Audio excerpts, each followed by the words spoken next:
PowerPoint presentation basic സീരീസിന്റെ പുതിയൊരു വീഡിയോയിലേക്ക് എല്ലാവർക്കും സ്വാഗതം. ഈ സീരീസ് ആദ്യമായിട്ടാണ് നിങ്ങൾ കാണുന്നതെങ്കിൽ ഇതിനു മുൻപേ അപ്ലോഡ് ചെയ്തിട്ടുള്ള എല്ലാ വീഡിയോസും കാണാൻ മറക്കല്ലേ. ഇന്ന് നമുക്ക് പുതിയൊരു സ്ലൈഡ് എങ്ങനെയാണ് ആഡ് ചെയ്യുന്നതെന്നും അതിലേക്ക് ഡീറ്റെയിൽസ് എങ്ങനെയാണ് എൻ്റർ ചെയ്യുന്നതെന്നും മനസ്സിലാക്കാം.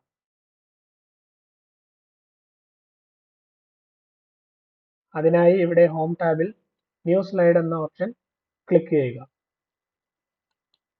ആദ്യമേ തന്നെ നമുക്കിവിടെ കാണാം, ആദ്യത്തെ സ്ലൈഡ് ക്രിയേറ്റ് ചെയ്തപ്പോൾ നമ്മൾ കണ്ട ലേഔട്ട് അല്ല ഇപ്പോൾ ഓപ്പൺ ആയിട്ടുള്ള സ്ലൈഡിലുള്ളത്.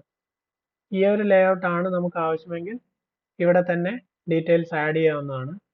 അതല്ല മറ്റൊരു ലേഔട്ട് ആണ് ആവശ്യമെങ്കിൽ നമ്മൾക്കിവിടെ ലേഔട്ട് എന്നുള്ള ഒരു ഓപ്ഷൻ കാണാം. അതിൽ ക്ലിക്ക് ചെയ്ത് കഴിഞ്ഞാൽ വ്യത്യസ്തങ്ങളായിട്ടുള്ള ലേഔട്ട് കാണാം. ആദ്യത്തെ സ്ലൈഡിൽ നമ്മൾ കണ്ട ലേഔട്ട് ടൈറ്റിൽ സ്ലൈഡ് എന്നുള്ളതാണ്.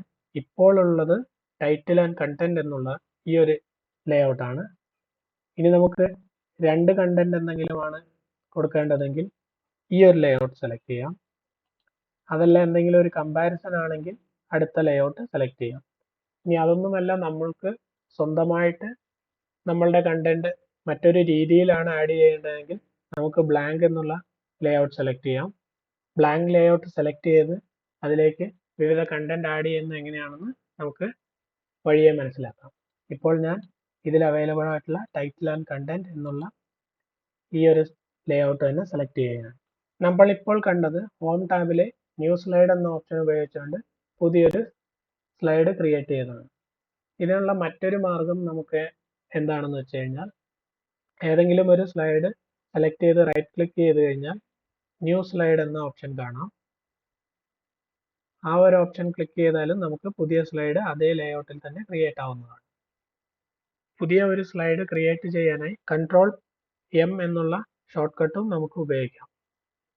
ഇനി അതല്ല, നമ്മൾ ക്രിയേറ്റ് ചെയ്ത സ്ലൈഡിന്റെ ഒരു ഡ്യൂപ്ലിക്കേറ്റ് കോപ്പി തന്നെയാണ് നമ്മൾക്ക് ആവശ്യമെങ്കിൽ ആവശ്യമുള്ള സ്ലൈഡ് സെലക്ട് ചെയ്ത് റൈറ്റ് ക്ലിക്ക് ചെയ്ത് ഡ്യൂപ്ലിക്കേറ്റ് സ്ലൈഡ് എന്നുള്ള ഓപ്ഷൻ ക്ലിക്ക് ചെയ്ത് കഴിഞ്ഞാൽ ആദ്യത്തെ സ്ലൈഡിന്റെ ഒരു ഡ്യൂപ്ലിക്കേറ്റ് കോപ്പി ക്രിയേറ്റ് ആവുന്നതാണ്.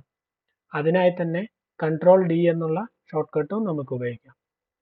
ഇനി ഒരു സ്ലൈഡ് ഡിലീറ്റ് ചെയ്യാനായി ഏത് സ്ലൈഡാണോ ഡിലീറ്റ് ചെയ്യേണ്ടത് ആ സ്ലൈഡ് സെലക്ട് ചെയ്ത് കീബോർഡിൽ ഡിലീറ്റ് എന്നുള്ള ഓപ്ഷൻ ഉപയോഗിക്കാം.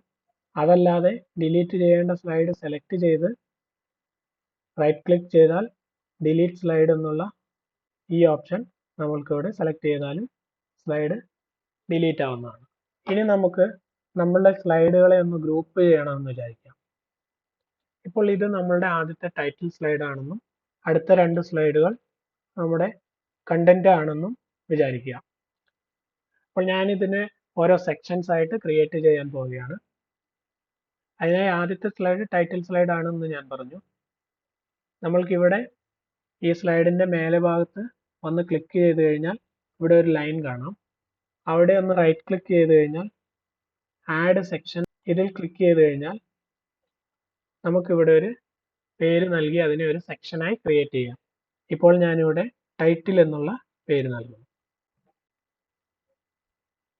അതിനുശേഷം റീനെയിം ക്ലിക്ക് ചെയ്ത് കഴിഞ്ഞാൽ ഇവിടെ ടൈറ്റിൽ എന്ന് കാണും. ഇനി നമുക്ക് അടുത്ത രണ്ട് സ്ലൈഡുകളും ഇതിന്റെ കണ്ടന്റ് ആണെന്ന് വിചാരിക്കുക. അവയെ രണ്ടും ഒരു സെക്ഷനായി അറേഞ്ച് ചെയ്യാൻ ഇവിടെ ക്ലിക്ക് ചെയ്ത് റൈറ്റ് ക്ലിക്ക് ചെയ്ത് ആഡ് സെക്ഷൻ നൽകുക. ഇതിനെ ഞാൻ കണ്ടന്റ് എന്ന് റീനെയിം ചെയ്യും.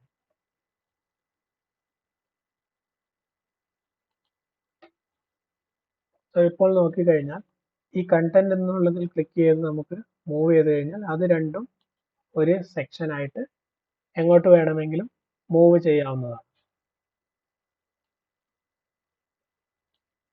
ഇപ്പോൾ ഈ രണ്ട് സ്ലൈഡുകളും അതിൻ്റെ ഓർഡറിൽ മുകളിൽ വന്നു, ടൈറ്റിൽ എന്ന സ്ലൈഡ് താഴെ പോയി. അത്രയുമായിരുന്നു ഇന്നത്തെ വീഡിയോ. എല്ലാവർക്കും ഈ വീഡിയോ ഇഷ്ടമായി എന്ന് വിചാരിക്കുന്നു. പുതിയൊരു വീഡിയോയുമായി വീണ്ടും കാണാം. Thank you.